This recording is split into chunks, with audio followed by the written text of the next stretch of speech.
할렐루야, 반갑습니다. 네, 오늘부터 하이델베르크 요리 문담이라는 정말 우리의 삶 속에서 들어볼 수 없었을 것만 같은 그런 이름의 제목의 요리 문답 강좌를 듣게 될 텐데요. 저도 사실 이 하이델베르크 요리 문답이라는 요리 문답을 만나게 된 게 되게 우연이었습니다.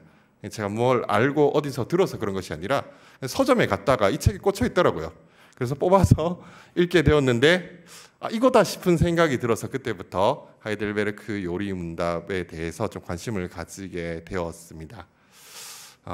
이 하이델베르크 요리 문답을 광고가 나간 뒤로부터 몇몇 성도님께서 저를 불의 사자라고 놀리셔가지고 지금 되게 부담스럽게 이 자리에 섰는데 불의 사자가 될지 물의 사자가 될지 오늘 한번 강좌를 들어보도록 하겠습니다. 저를 비롯해서 여기 계신 성도님들께 만약에 누군가 찾아와가지고 종교가 뭐예요? 라고 물어본다면 뭐라고 대답하시겠습니까? 저는 기독교예요. 네, 좋습니다. 저는 개신교예요. 혹은 더 편하게 이야기한다면 네, 저 교회 다녀요. 라고 그렇게 이야기를 할 수 있을 것입니다. 그런데 만약 이런 질문을 받게 된다면 우리는 무엇이라고 대답해야 할까요? 그럼 당신이 믿는 기독교 신앙은 어떤 것입니까? 혹은 당신이 믿는다는 하나님은 도대체 어떤 분이십니까? 더 복잡하게 묻는다면 이렇게 묻는다면 어떨까요?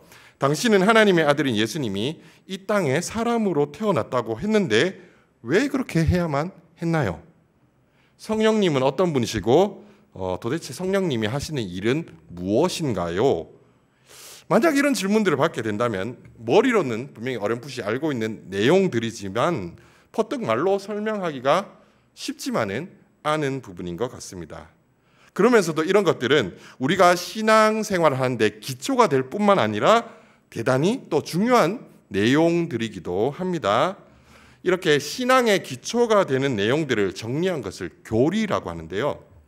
좀 더 어렵게 얘기하면 이런 것들을 개념화한 것이 교리라고 하는데 오늘부터 저와 성도님들은 5주 동안 매주 이 시간에 개신교의 믿는 바를 잘 요약해서 문답 형식으로 정리한 하이델베르크 요리 문답을 통해서 개신교 신앙의 가장 기초적이면서도 중요한 교리들을 살펴보게 될 것입니다. 하지만 그 전에 오늘 첫 시간은 하이델베르크 요리 문답이 기록된 배경에 대해서 우리 성도님들과 좀 나누어 보려고 합니다. 이 자리에 계신 성도님들 중에서는 그 웨스트민스터의 신앙 고백서에 대해서는 많이 들어보셨을 것이라고 생각이 드는데요. 그러시죠, 그죠? 지금 끄떡끄떡 하시는 성도님들이 많이 계시는데 그럼에도 하이델베르크 요리 문답이 우리에게 생소한 것은 사실입니다. 저희 사역자 사무실에 보면은 저희 월별 계획을 그렇게 짜놓은 일정표가 있습니다. 화이트보드가 큰 게 있는데 제가 너무 좋아하는 이상철 목사님께서 거기에 수요일 수요 성경 공부 시간에 뭐라고 일정을 적어 놓으셨냐 하니까 웨스터민스터 신앙 요리 문답 강좌라고 그렇게 적어 놓으셨더라고요. 그래가지고 근데 그렇게 적으신 이유가 있기는 있었어요. 왜냐하면 예전에 이상철 목사님께서 웨스트민스터 요리 문답을 가지고 이렇게 신앙 고백서를 가지고 강좌를 준비하셨었다라고 하더라고요. 자, 그런데 그걸 보면서 이해는 되지만 그러면서도 참 하이델베르크 요리 문답이 인지도가 참 낮구나. 많은 분들이 모르시고 또 웨스트민스터 소요리 문답은 아시는데 그것과 착각하기도 하고 그런 일들이 있구나라는 것을 알게 되었습니다. 되게 좀 속 좁은 얘기 같지만 그 음식점에도 보면은 그 서로 원조라고 하면서 우린 30년 전통, 40년 전통 이런 거 간판에다가 걸어 놓잖아요. 자, 근데 하이델베르크 요리 문답이 1563년도에 나왔습니다. 자, 그런데 웨스트민스터 신앙 고백서는 그로부터 80년이 지난 뒤에 나온 것이거든요. 이 두 신앙 고백서가 너무나 중요한 개신교의 신앙 고백의 내용을 담고 있지만 그럼에도 원조 맛집은 하이델베르크 요리 문답이라는 것을 되게 속 좁게 짚어드리고 출발을 하도록 하겠습니다. 지금부터는 조금은 낯설고 어색한 하이델베르크 요리 문답과 친해지기 위해서 저와 성도님들이 함께 직접 비행기를 타고 하이델베르크로 떠나보려고 합니다. 네, 지금 우리 성도님들과 함께 타고 있는 이 비행기는요 하이델베르크로 가는 것이 아니라 공항이 있는 프랑크푸르트로 도착하게 될 것입니다. 거기서부터 우리는 버스를 타고 이동을 해서 인구 14만 명의 관광 도시인 하이델베르크로 이동을 하게 될 것입니다. 이제 곧 비행기가 착륙을 하게 될 텐데요. 우리 성도님들께서는 안내 방송에 따라서 비행기에서 천천히 내려주시면 되겠습니다. 기내에 계신 승객 여러분, 우리 비행기 프랑크푸르트예요. 프랑크푸르트 국제공항에 도착했습니다. 비행기가 완전히 멈춘 후 좌석 벨트를 풀어주시고 선반을 여실 때는 물건이 떨어지지 않게 주의해 주십시오. 오늘도 저희 소풍항공을 이용해 주신 승객 여러분 감사드립니다. 즐거운 여행 되십시오. Ladies and gentlemen, goodbye. 네, 우리를 안전하게 모셔주신 이상철 목사님께 박수 한번 부탁드리겠습니다. 네, 드디어 이제 저희가 하이델베르크에 도착을 하게 되었는데요. 우리 하이델베르크의 경치를 먼저 좀 둘러보고 요리문답에 대해서 좀 배워보도록 하겠습니다. 하이델베르크 보여주세요. 네, 제 뒤로 보이는 이곳이 바로 하이델베르크입니다. 크지는 않아요. 예, 별로 큰 도시는 아닌데 너무나 아름다운 도시입니다. 자, 이 하이델베르크의 경치 한번 다른 커트도 한번 볼까요? 네, 이게 하이델베르크 성이거든요. 하이델베르크 요리문답이 1500년대 중반에 나왔는데 그때 이 성이 있었을까요? 없었을까요? 있었어요. 예, 이거 한 몇백 년 동안 지은 성인데 지은 지 얼마 안 되었을 때 그때 하이델베르크 요리문답이 기록이 되게 됩니다. 우리 다음 화면도 한번. 예, 너무 아름답죠, 강이. 이게 네카어 강이라는 강이거든요. 하이델베르크를 이렇게 관통하는 강인데 이 강에 대한 그 재밌는 일화가 있습니다. 우리 성도님들 그 톰 소여의 모험이라는 소설 아시죠? 그리고 톰 소여의 모험도 유명한데 그 왕자와 거지, 예, 왕자와 거지를 뭐 이런 소설들을 너무나 유명한 사랑받는 소설들을 쓰신 마크 트웨인이라는 분이 계세요. 이 마크 트웨인이라는 작가가 톰 소여의 모험의 후속작을 써야 되는데 너무 이게 안 떠오르는 거예요, 아이디어가. 그래서 우연한 계기로 이 하이델베르크로 여행을 오게 됩니다. 자, 근데 하이델베르크에서 이 네카어 강에서 뗏목을 타고 가는 그런 사람들을 보게 돼요. 근데 그 너무 재밌어 보여가지고 자기도 뗏목에 태워달라고 해서 뗏목에 타고 가면서 하이델베르크의 아름다운 경치를 보면서 아이디어가 팍 떠오르게 됩니다. 그래서 나온 게 톰 소여의 모험의 후속작인 허클베리 핀의 모험이라는 소설이 나오게 됩니다. 그 허클베리 핀의 모험이라는 소설이 어떤 내용이냐면 허클베리 핀이 그 자신의 친구죠. 그 흑인 노예 한 명이랑 같이 이렇게 미시시피 강을 뗏목을 타고 가면서 이렇게 만나는 그런 모험들을 적은 소설이거든요. 근데 그게 사실 미시시피 강이 아니라 마크 트웨인은 처음에 이 네카어 강에서 그 아이디어를 얻었다라고 합니다. 네, 혹시 다음 사진 한번 보여주실래요? 네, 이게 네카어 강의 아주 아름다운 그런 모습입니다. 우리 시내의 모습도 있나요? 한번 보여주실래요? 한 번만 넘겨주시면. 네, 이게 하이델베르크 시내의 모습입니다. 되게 아름답고 조용한 그런 관광 도시의 모습입니다. 자, 그런데요, 이 하이델베르크는 얼마나 아름답고 그 경치가 좋고 평화로운지 여기에서 되게 아이디어를 많이 얻은 그런 예술가들, 철학자들이 많이 있는데요. 그 독일의 대문호 괴테라는 분이 계세요. 괴테 이분이 뭐 파우스트 맞나? 뭐 그런 거 쓰신 분인데 저는 읽어보진 않았습니다. 젊은 베르테르의 슬픔 뭐 이런 것도 있는데 저는 연극으로 봤거든요. 그런 걸 쓰신 괴테라는 분이 있고 또 철학자 헤겔이라는 분이 계시는데 그분이 이렇게 산책을 했던 길이 있어요. 그 산책로의 이름이 뭐냐면 철학자의 길이라는 길이 있는데 철학자의 길 한번 보여줄래요? 네, 보시면은 이 철학자 길의 입구거든요. 보시면 뭐예요? 계단. 이게 참 보시면 철학자가 되는 게 쉽지가 않은 것 같아요. 계단을 오르내리면서 이 체력이 돼야 깊은 사색을 할 수가 있는 것입니다. 저도 그래서 이제 설교 쓰다가 설교가 잘 안 떠오르면 이 아이플렉스 그냥 1층부터 9층까지 이렇게 걸어 내리다 보면 이제 설교가 떠오르지 않을까 그런 생각이 드는데요. 자, 이렇게 힘들게 계단을 올라가면은 뭐가 나오느냐? 짜자잔, 산책로가 갑자기 이렇게 멋진 산책로가 나오게 됩니다. 그러면서 옆에 있는 경치가 보이는데요. 와, 이렇게 경치가 보니 이런 경치를 보면서 이제 뭐 철학자 헤겔이나 괴테 같은 사람들이 소설을 쓸 수가 있었던 것입니다. 자, 이렇게 수많은 예술가와 철학자들에게 영감을 준 아름다운 도시 하이델베르크이지만 요리문답이 기록된 시기에 하이델베르크의 상황은요 그렇게 평화롭지만은 않았습니다. 그 이유는 뭐냐면 당시 전 유럽에 불고 있었던 종교 개혁의 바람 때문이었는데요. 하이델베르크 또한 이 종교 개혁의 한복판에 있는 도시였습니다. 이 종교 개혁이 일어난 이유가 여러 가지가 있는데 그 중에서도 가장 큰 이유를 들라면 그 당시에 로마 카톨릭이라고 하죠. 우리 천주교라고 이야기하는 게 이제 로마 카톨릭인데 로마 카톨릭에 레오 10세라는 교황이 있었습니다. 레오 10세가 네, 저렇게 생겼거든요. 레오 10세라는 교황이 있었는데 이 교황이 면죄부를 판매하라고 지시를 내려요. 면죄부.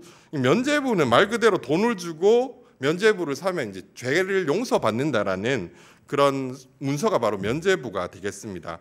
근데 로마 카톨릭에서는요, 이 면죄부를 아주 적극적으로 팔기 위해서 이 성경에도 없는 교리를 만들어냅니다. 그게 바로 연옥이라는 개념을 만들어내거든요. 연옥이 어떻게 생겼는지 한번 보여주실래요? 네, 연옥이 이렇게 생겼거든요. 되게 힘들어 보이죠, 사람들이, 그죠? 자, 근데 연옥에 보면은요, 이 연옥이라는 곳이 어떤 곳이냐면 그 성자나 뭐 성인 이런 분들을 제외하고 저나 성도님들처럼 보통 사람들은 죽으면 먼저 이 연옥을 거쳐서 천국에 가게 된대요. 근데 이 연옥이라는 곳이 어떤 곳이냐면 그동안 세상에서 지은 죄를 완전히 깨끗이 씻어내야 되는 그런 곳이에요. 그렇기 때문에 그걸 어떻게 씻어내느냐? 뭐 다른 방법 없겠죠. 죄의 값을 지불해야 되기 때문에 굉장히 고통스러운 시간을 보내야 되는데 얼마나 여기서 보내야 될까요? 200년을 보내야 된대요. 뭐 이상한 개념을 만들어 버렸어요. 자, 그런데 보시면은 이게 면죄부를 사면 뭐가 좋으냐면요, 이 연옥에서 이 200년을 깎아주는 거예요. 면죄부를 사면은. 그래서 빨리 갈 수가 있어요. 지금 보시면은 그 면죄부를 사신 분이 누군지 알겠죠? 자녀가 면죄부를 사면은 천사가 와서 어떻게 하냐면은 들어서 데려가는 거예요. 자, 근데 보시면 여기 이쪽 분 보시죠. 이쪽 분. 지금 약간 손이 닿을랑말랑해요. 왜 그럴까요? 돈이 부족해요. 돈을 제 생각에는 조금만 몇 장만 더 쓰면 될 것 같은데 지금 그 몇 장 때문에 저런 그림을 보면 사람들이 어떤 마음이 들겠어요? 아, 내가 당장 가서 면죄부를 사야 되겠다라는 생각이 들게 되는 것이에요. 자, 로마 카톨릭에서는요, 이 면죄부를 팔기 위해서 요한 테첼이라는 전문 부흥사, 이분이 원래 수도사인데요. 이분까지 고용해가지고 면죄부를 팔았는데 이분이 정말 면죄부를 잘 팔았어요. 설교를 되게 잘하시는 분인데 이분이 면죄부를 팔 때 참 재미있는 게 뭐냐면은 이분이 또 성경에 있는 내용을 가지고 면죄부를 그렇게 잘 팔았대요. 무슨 성경을 인용했는지는 모르겠는데 아마 그런 거 인용했을 것 같아요. 고린도후서 9장 6절에 보면 많이 심는 자는 많이 거둔다, 뭐 이런 말씀 인용했겠죠, 그죠? 여러분 돈을 많이 내셔야 우리 조상님들이 먼저 죽으신 우리 아버지 어머니가 거기서 편안하실 겁니다, 이렇게 이야기를 하니까 사람들이 이렇게 막 돈을 많이 냈겠죠, 그죠? 근데 약간 여담이긴 한데 많이 심는 자가 많이 거둔다는 말씀이 그 밑에 성경에 보면은 그 각주가 있거든요.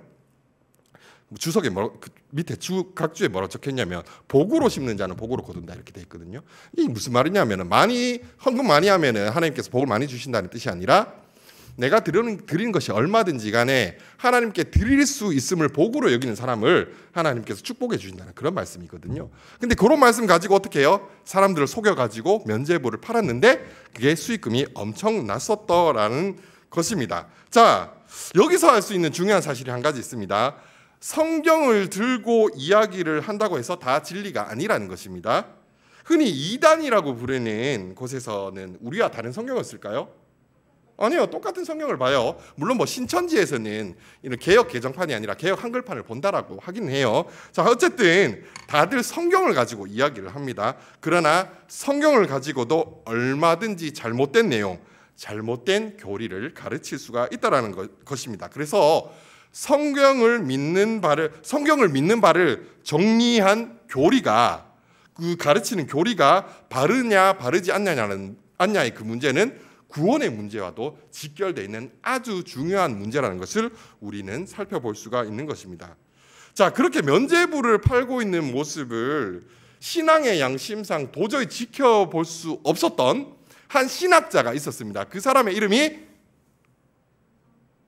네, 맞추셨어요. 크게 말씀하시면 돼요. 네, 그 사람의 이름이 루터. 네, 맞습니다. 루터라는 사람이 등장을 하게 됩니다. 자, 루터가 이렇게 생겼어요. 네. 사실은 이거보다 더 이상한 게 나온 그림도 있는데 이게 나름 포샵을 하는 게 이 정도이시거든요. 네, 자 이분이 어떻게 했냐면은 1517년 10월 31일에 그 비텐베르크라는 곳에 있는 성당의 문에다가 95개의 면죄부와 지금 그 로마 카톨릭을 반박하는 95개조 반박문이라는 것을 써붙이게 됩니다. 자, 그 장면을 이렇게 써붙이게 되죠, 그죠? 자, 루터는 이 95개조 반박문을 성당문에다 붙였어요. 왜 성당문에 붙였을까요? 아, 맞아요. 그 권사님 정확하게 이야기해 주셨어요. 이게 뭐 성당이 이제 로마 카톨릭에서 운영하는 곳이니까 로마 카톨릭이랑 한판 뜨자 이렇게 한 게 아니라 이 당시에 모든 사람들이 성당을 다녔어요. 그렇기 때문에 가장 사람들이 많이 볼 수 있는 곳이 바로 성당문이었기 때문에 성당문에다가 이것을 붙이게 됩니다. 자, 이게 왜 이걸 붙였냐면요, 성경을 펼쳐놓고 한번 토론을 해보자는 것이에요. 성경 도대체 어디에 돈으로 구원을 살 수 있다라고 나온지 토론해보자는 것이고, 이렇게 붙여놨는데도 처음에 로마 카톨릭에서 별로 반응을 보이지가 않았다고 합니다. 근데 사건이 크게 커지게 된 계기가 있었어요. 바로 50년 전에 누가 발명한 발명품 때문이었는데요. 바로 금속 활자를 발명한 구텐베르크라는 사람이 있는데, 이 사람이 인쇄기를 발명해가지고 누가 이 반박문을 인쇄기에 돌려버린 거예요. 그래가지고 2달 만에 유럽 전체에 이 95개조 반박문이 퍼져버리게 됩니다. 그렇게 해서 오랜 시간 동안 온 유럽이 로마 카톨릭과 개신교로 나뉘게 되는 종교개혁, 사실상의 종교전쟁이 일어나게 된 것입니다. 자, 이렇게 종교개혁이 한창이던 1500년 중반에 이 하이델베르크라는 이 지역이, 도시가 포함되어 있는 팔츠 지역이라는 독일의 지역이 있거든요.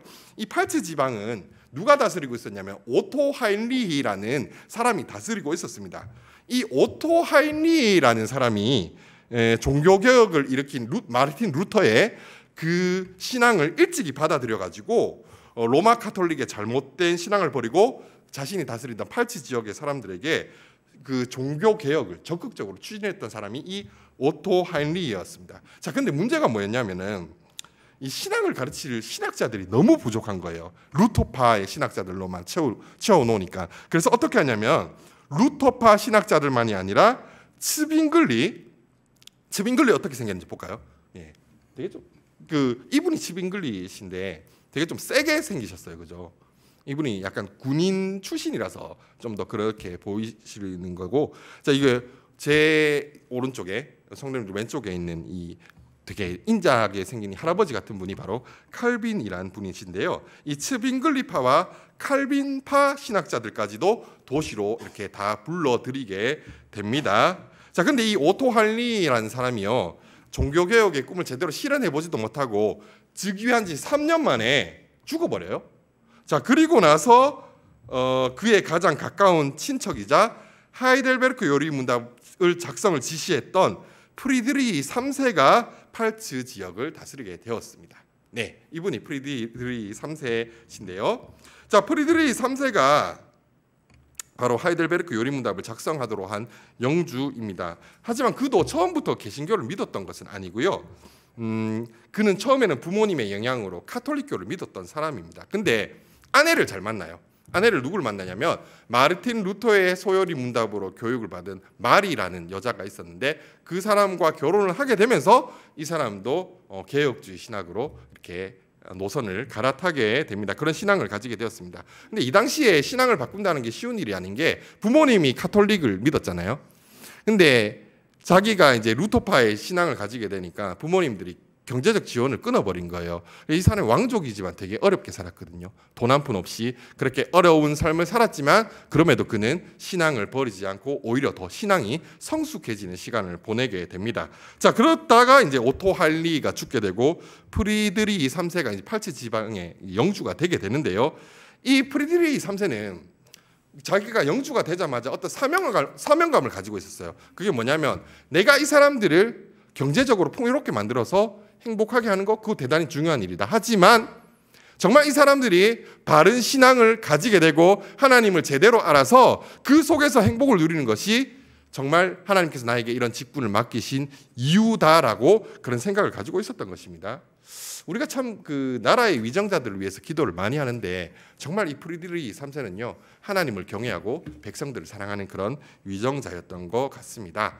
자, 이렇게 팔츠 지역에 개신교 신앙을 뿌리내리려고 했던 프리드리히 3세는요 전혀 예상치 못했던 그런 어려움에 부딪히게 됩니다.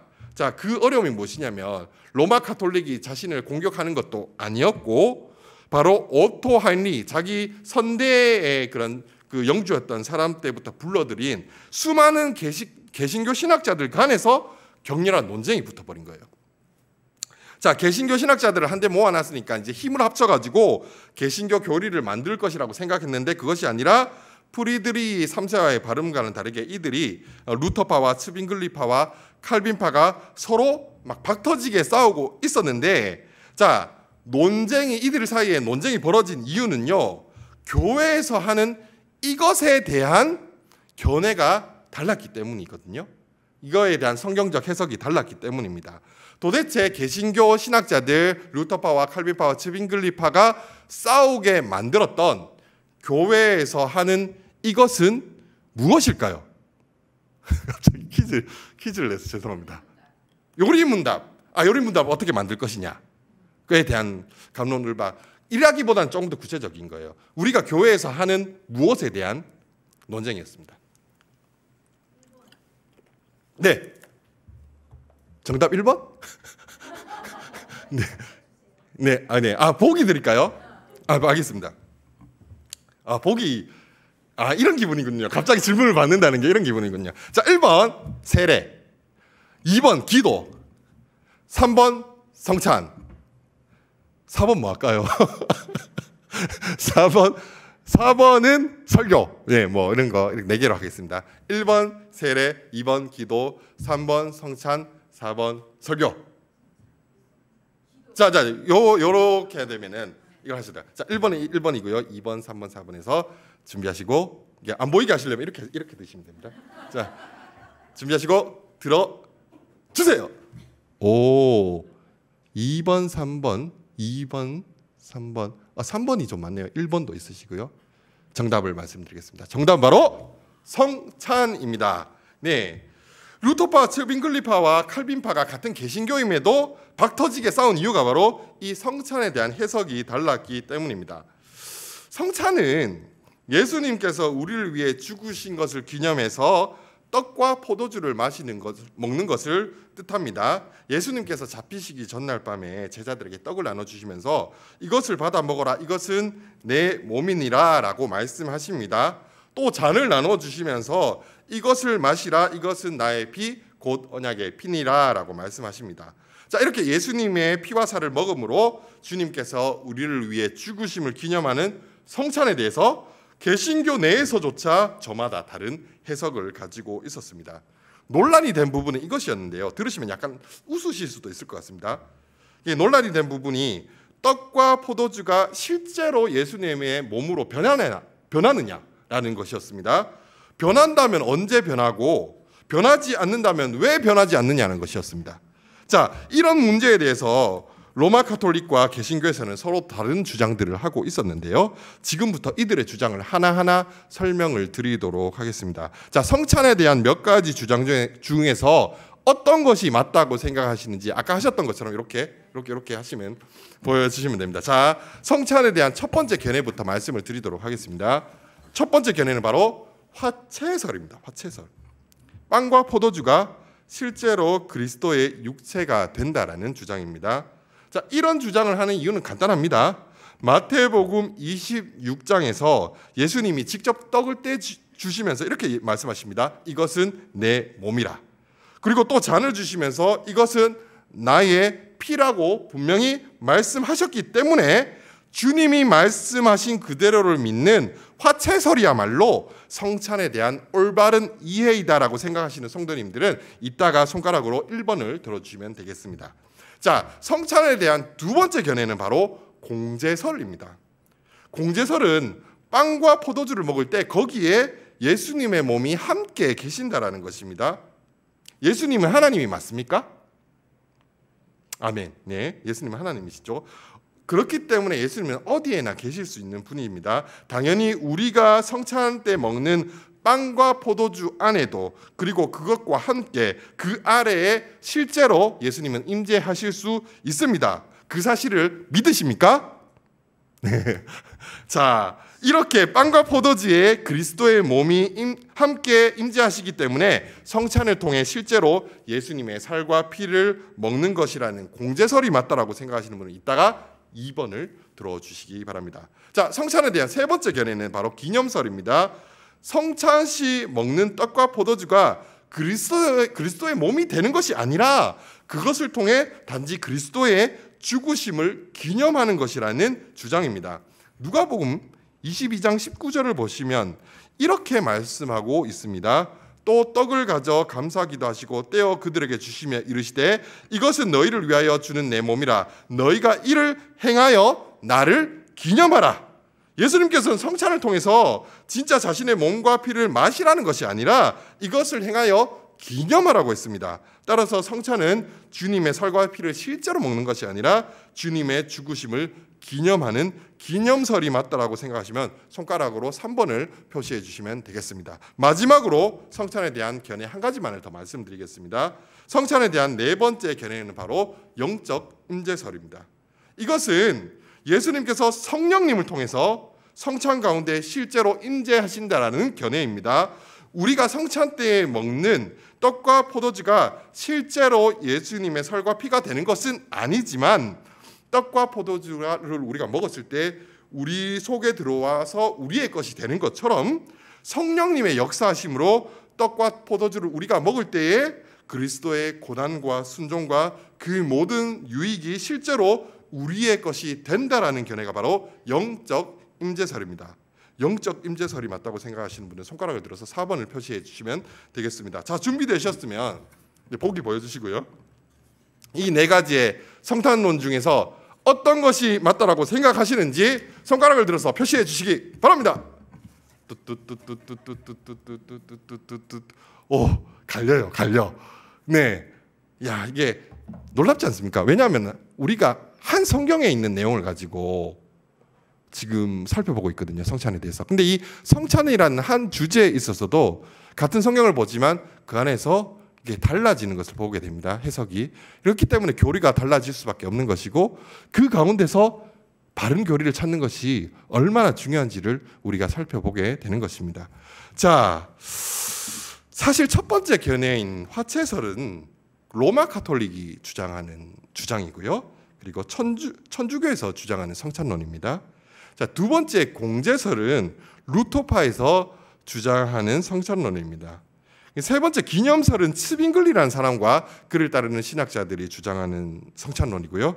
그리고 네 번째 영적 임재설은 칼빈파의 성찬론이고 우리 교단에서 믿고 고백하는 성찬론이 되겠습니다. 성찬에 대한 논쟁이 그렇게까지 중요한 문제일까요? 그냥 예수님의 죽으심에 감사해서 떡과 포도주를 먹으면 되는 것 아닐까요? 물론 그렇게 생각하실 수도 있겠지만 이것은 대단히 중요한 문제입니다.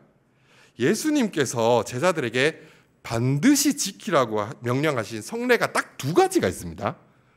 그 두 가지 중에 하나가 무엇일까요? 원사님 예습 배우셨어요? 세례와 성찬. 네, 세례와 성찬이 맞습니다. 네, 예수님께서 우리에게 성경에서 명령하신 성례는 두 개밖에 없습니다. 세례와 성찬밖에 없습니다. 근데 로마 카톨릭에는 성례를 몇 개를 지킬까요? 혹시 천주교에 있다 오신 분 안 계신가요? 로마 카톨릭에서는 7개의 성례를 지킵니다. 로마 카톨릭에서는 이 성례를 성경에도 없는 거를 만들어 가지고요 7개로 만들어 버렸어요. 자, 그래서 그 가운데 뭐 어떤 성례가 있냐면은 고해성사제요. 고해성사도 7성례 중에 하나입니다. 그러니까 신부에게 가서 죄를 고백하는 걸 고해성사라고 하는데 성경 어디에도 그런 내용은 없거든요. 우리 요한일서 1장 9절 말씀 한 번만 부탁을 드릴게요.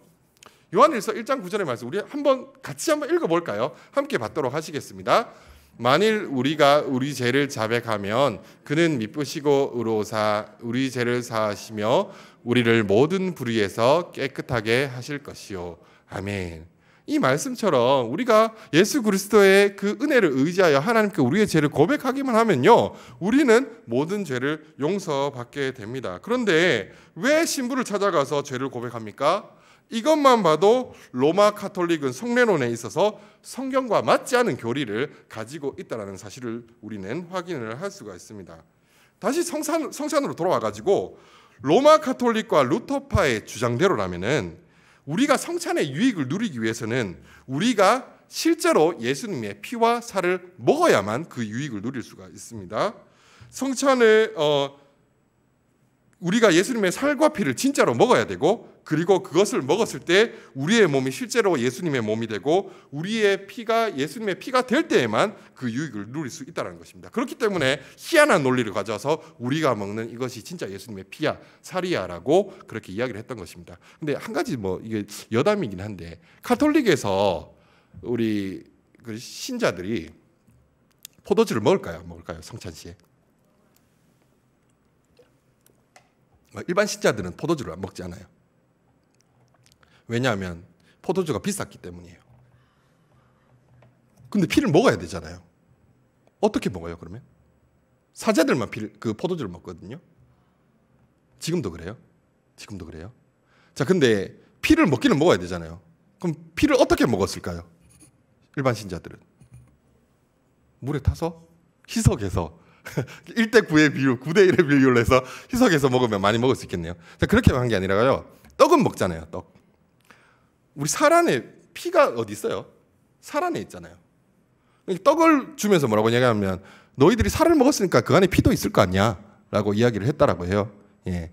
그렇게 성찬을 진행해 왔다라는 것이에요. 근데 그렇게까지 억지 논리를 편 이유가 뭐예요? 어쨌든 우리가 진짜 예수님의 살과 피를 먹어야 된다라고 그들은 믿었기 때문입니다. 자, 그리고 마찬가지로 스빙글리의 기념설대로라면 떡과 포도주를 마심으로 우리가 얻는 유익은 우리가 예수님을 기념하는 것, 기억하는 것밖에 없습니다. 떡과 포도주를 먹음으로써 우리가 얻는 실제적인 유익은 없습니다. 우리가 성찬을 하는 이유가 단지 예수님을 기억하는 것뿐이라면, 그분의 죽으심을 기념하는 것뿐이라면, 우리가 떡과 포도주를 마시는 것 외에도 예수님을 기념하고 기억할 방법들은 얼마든지 많이 있지 않겠습니까? 그렇기 때문에 이 기념설도 사실은 맞지 않은 그런 교리가 되고요. 영적 임재설에 대해서 좀 설명을 드리겠습니다. 영적 임재설은 우리가 떡과 포도주를 마심으로써 누릴 수 있는 실제적인 유익이 있다라고 가르칩니다. 우리가 떡과 포도주를 마실 때 성령의 역사심으로 실제로 그리스도의 몸에 참여하게 되고 그것이 실제로 우리에게 유익이 된다는 것을 강조하는데요. 떡과 포도주를 먹어서 우리 몸속에 들어가서 그것이 우리의 것이 되듯이 성령님의 역사하심으로 우리가 떡과 포도주를 먹을 때 그리스도의 고난과 순종과 그 모든 유익이 실제로 우리에게 되는 것, 우리의 것이 된다라고 그렇게 확신을 가지게 된다라고 가르치고 있습니다. 그리고 영적 임재설은요, 성찬이 주는 또 하나의 큰 유익을 설명할 수 있는데요. 성경은 저와 성도님들이 다 한 몸이죠, 그죠? 한 몸이에요. 우리는 예수 그리스도 안에서 한 몸인데, 그 성경에서는 우리가 한 몸인 이유에 대해서 이렇게 설명하고 있습니다. 고린도전서 10장 17절의 말씀인데요. 이 말씀도 우리 같이 한번 받도록 하실까요? 함께 받도록 하겠습니다. 떡이 하나요 많은 우리가 한 몸이니 이는 우리가 다 한 떡에 참여함이라. 저와 성도님들이 한 몸인 이유는 우리가 실제로 한 떡, 바로 예수 그리스도의 몸에 참여했기 때문이라고 합니다. 근데 우리가 먹는 게 예수님의 몸도 아니고 우리가 먹는 것이 예수님의 피도 아니에요. 자, 그런데도 예수 그리스도의 몸을 우리가 먹을 수 있게 해주시는 분이 누구냐면 바로 성령님이라는 것입니다. 에베소서 4장 3절에서는 이렇게 말씀하고 있습니다. 성령이 하나 되게 하신 것을 힘써 지키라. 우리가 성령님 안에서 하나라는 말이 우리가 성령 안에서 서로 사랑하는 사람들입니다, 우리는 가족 같은 그런 공동체예요라고 이야기하는 것만이 아니라, 그런 추상적인 의미가 아니라 우리가 실제로 예수님의 몸을 먹음으로써 실제로 한 몸이 되었다는 것을 뜻합니다. 그것은 우리가 진짜 예수님의 살과 피를 먹어서가 아니라 성찬 가운데 임하시는 성령님의 역사하심으로 우리가 모두 한 떡, 예수 그리스도의 고난과 죽음, 부활과 생명을 누릴 수 있게 되었다라는 의미가 되는 것입니다. 칼빈파는 이것이 성경적인 성찬론이라고 믿었기 때문에 다른 주장과 맞서서 박터지게 싸울 수밖에 없었던 것입니다. 아무리 그래도 이게 정말 목숨 걸고 싸울 일인가? 네, 그 당시 사람들은 이것 때문에 목숨을 걸고 싸웠다라는 것입니다.